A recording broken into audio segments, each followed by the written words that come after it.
চানা মশলা। এর জন্য ভিজিয়ে রাখা চানা নুন দিয়ে সিদ্ধ করে নেব। কড়াইতে সরষের তেলে পেঁয়াজ কুচি, আদা রসুন কাঁচা লঙ্কা বাটা, ধনে জিরে গুঁড়ো, কাশ্মীরি লঙ্কার গুঁড়ো, হলুদ গুঁড়ো, পরিমাণ মতো নুন, একটু জল দিয়ে মশলাটি ভেজে নেব।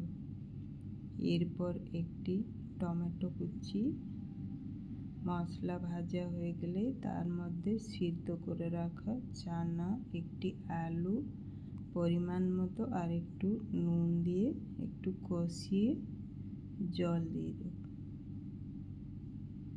জল দিয়ে নাড়াচাড়া করে কিছুক্ষণ রান্না করব। জলটা একটু শুকিয়ে ধনে পাতা কুচি দিয়ে নামিয়ে নেব। ব্যাস রেডি হয়ে গেল আজকের রেসিপি চানা মশলা।